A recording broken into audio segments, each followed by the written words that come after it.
नमस्कार, आप सभी का बहुत बहुत स्वागत है आपके अपने ऑनलाइन इंस्टीट्यूट निशांत ज्ञान के यूट्यूब प्लेटफॉर्म पर।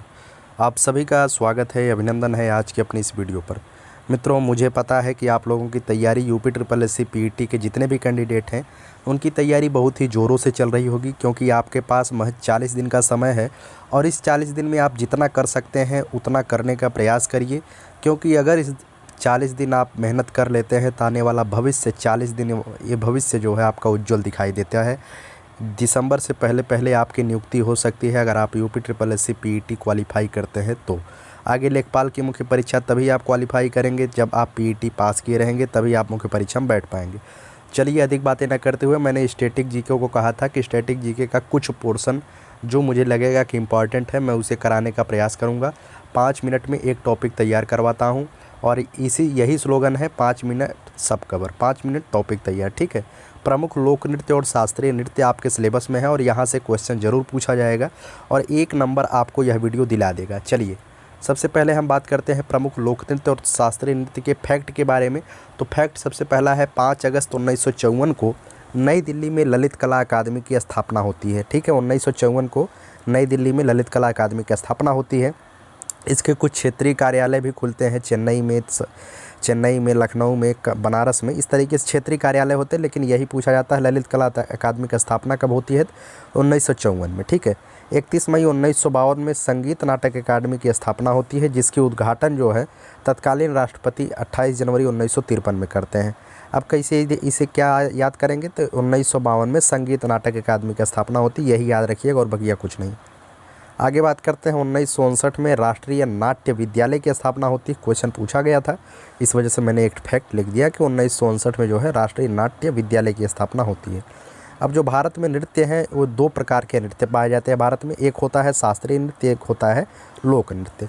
तो आपसे क्वेश्चन पूछा जाता है कि भारत में शास्त्रीय नृत्य कुल कितने हैं? तो ध्यान रखिएगा, भारत में कुल 8 शास्त्रीय नृत्य हैं। कितने हैं? 8। ये भी क्वेश्चन कई बार पूछा है कि भारत में कुल कितने शास्त्रीय नृत्य हैं? तो 8 शास्त्रीय नृत्य हैं। वो 8 शास्त्रीय नृत्य मैंने यहाँ पे लिखा है, ध्यान रखिएगा। भरतनाट्यम तमिलनाडु का शास्त्रीय नृत्य है। पहला शास्त्रीय नृत्य भरतनाट्यम तमिलनाडु का। दूसरा है कथकली, ये कहाँ का है? केरल का है। तीसरा है कुचिपुड़ी, ये कहाँ का है? आंध्र प्रदेश का। चौथा है ओडिसी, ये कहाँ का है? उड़ीसा का। मणिपुरी, मणिपुर का। कथक जो है उत्तर प्रदेश का। ये जो कथकली और मोहिनी अट्टम, ये दोनों शास्त्रीय नृत्य केरल के हैं। कहाँ के हैं? केरल के। मोहिनी अट्टम भी केरल का है, कथकली भी केरल का है। एक है सतरिया, क्या है? सतारिया इसे कहते हैं, कहीं कहीं पर सत्रिया लिखा है, ये जो है असम का है। ठीक है। ये 8 शास्त्रीय नृत्य है, इसे ध्यान रखिएगा। आपसे क्वेश्चन पूछा जाएगा कि इनमें से कौन सा शास्त्रीय नृत्य नहीं है। ठीक है। उसमें सबसे ज़्यादा एक ऑप्शन देता है यक्षगान। यक्षगान जो है केरल का एक लोक नृत्य है, शास्त्रीय नृत्य नहीं है। केरल में 2 शास्त्रीय नृत्य हैं, कथकली और मोहिनी अट्टम। ठीक है।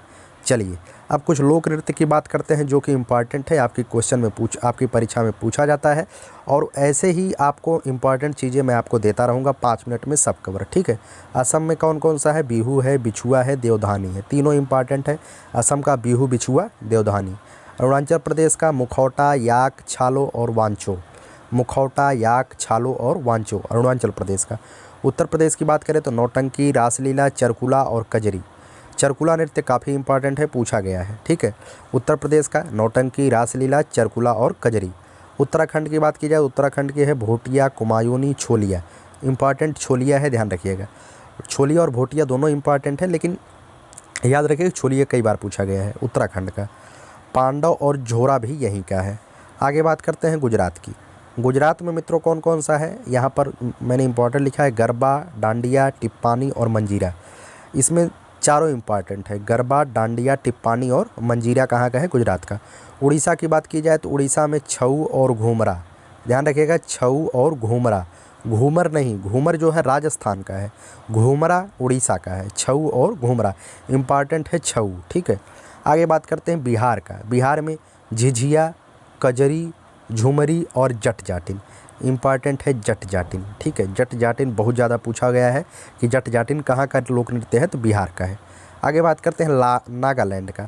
नागालैंड का मित्रों बांस नृत्य नागालैंड का बहुत ही ज़्यादा इंपॉर्टेंट है, बांस नृत्य। चोंग और रंगमा याद रखिएगा। गोवा की बात करें, गोवा में मांडू और ढालो। क्या है, मांगू, मांडू और ढालो।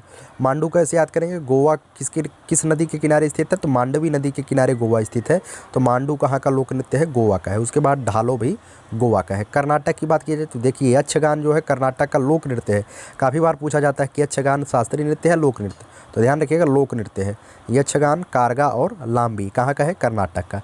केरल की बात करें तो एक ही आपको याद रखना है, पादयानी। क्या है, पादयानी, केरल का पादयानी। मोहिनीअट्टम और कथकली आपने शास्त्रीय नृत्य में पढ़ा। आगे बात करते हैं छत्तीसगढ़ की। छत्तीसगढ़ में पंडवाड़ी है और कर्मा है। छत्तीसगढ़ में पंडवाड़ी और कर्मा सबसे ज़्यादा इंपॉर्टेंट पंडवाड़ी है। कर्मा इस वजह से नहीं इंपॉर्टेंट है क्योंकि छत्तीसगढ़ में भी कर्मा है, झारखंड में भी कर्मा है और मध्य प्रदेश में भी कर्मा है, तो इतना ज़्यादा इंपॉर्टेंट नहीं है कर्मा, क्योंकि 3-4 जगह लोक नृत्य होता है। तो पंडवाड़ी केवल छत्तीसगढ़ में होता है तो इम्पॉर्टेंट है। झारखंड की बात की जाए, सरहुल ज़्यादा इंपॉर्टेंट है। सरहुल कहाँ का लोक नृत्य है, झारखंड का। डोमचक भी झारखंड का है, ध्यान रखिएगा। आगे बात करते हैं जम्मू कश्मीर की। जम्मू कश्मीर सबसे ज़्यादा इंपॉर्टेंट है रौफ। पूछा गया आपसे रौफ कहाँ का लोक नृत्य है, तो जम्मू कश्मीर का। दुमहल भी पूछा गया है लेकिन उतना ज़्यादा इंपॉर्टेंट नहीं। पश्चिम बंगाल की बात की जाए तो पश्चिम बंगाल में गंभीरा, बाउल और कीर्तन। इम्पॉर्टेंट कौन सा है, बाउल। पश्चिम बंगाल का इम्पॉर्टेंट बाउल। कीर्तन भी इम्पॉर्टेंट है क्योंकि पश्चिम बंगाल में दुर्गा पूजा का बहुत ज़्यादा प्रचलन है, तो कीर्तन वहाँ पे ज़्यादा होता है, इसी तरीके से लगाइएगा। पंजाब में कौन कौन सा, भांगड़ा, गिद्धा और झूमर। भांगड़ा जो है पंजाब के पुरुषों के द्वारा, गिद्धा पंजाब के महिलाओं के द्वारा किया जाता है, और एक लोक नृत्य वहाँ का झूमर भी है। आगे बात करते हैं मध्य प्रदेश की। मध्य प्रदेश में सबसे ज़्यादा इंपॉर्टेंट है बधाई, बधाई के बाद सायला। ठीक है, बधाई और सायला इंपॉर्टेंट है। डोला मारू भी याद रखिएगा, डोला मारू, सायला और बधाई। तो सायला बधाई सबसे ज़्यादा इंपॉर्टेंट है, ध्यान रखिएगा, मध्य प्रदेश का लोक नृत्य है। आगे कुछ लोक नृत्य और बचे हुए हैं, उसकी बात कर लेते हैं। राजस्थान का। राजस्थान का कौन सा है, घूमर और पनिहारी। इसे दोनों को इंपॉर्टेंट करके याद रखिएगा, राजस्थान में घूमर और पनिहारी। और एक इम्पॉर्टेंट इसे भी ध्यान रखिएगा क्योंकि पिछले UPSSC युवा कल्याण पर्यवेक्षक में पूछा गया था। ठीक है, कालबेलिया। कालबेलिया कहाँ का है, राजस्थान का है। आगे बात करते हैं महाराष्ट्र का। महाराष्ट्र के कुछ इंपॉर्टेंट मैंने लिखा है। सबसे ज़्यादा दशावतार, तमाशा, लावड़ी, जलसा और नकटा। नकटा एक साथ है, अलग अलग नहीं है। तो इम्पॉर्टेंट इसमें कौन कौन सा है, तमाशा इम्पॉर्टेंट है, लावड़ी इम्पॉर्टेंट है, दोनों इम्पॉर्टेंट। तमाशा और लावड़ी कहाँ का है, महाराष्ट्र का। और याद रखिएगा दशावतार भी वहीं का है, जलसा भी वहीं का, नकटा भी वहीं का है। ठीक है, अब हिमाचल प्रदेश की बात करते हैं। हिमाचल प्रदेश में रक्षा है, जतारू है, झांझर है। ठीक है, तो इम्पॉर्टेंट हिमाचल प्रदेश में झांझर। झांझर कहाँ का है, हिमाचल प्रदेश का। रक्षा, जतारू और झांझर। आगे बात करते हैं मणिपुर की। तो मणिपुर में मित्रों नटरास, थांगटा और रखाल। तो इम्पॉर्टेंट है इसमें थांगटा। ठीक है, थांगटा कहाँ का है, मणिपुर का।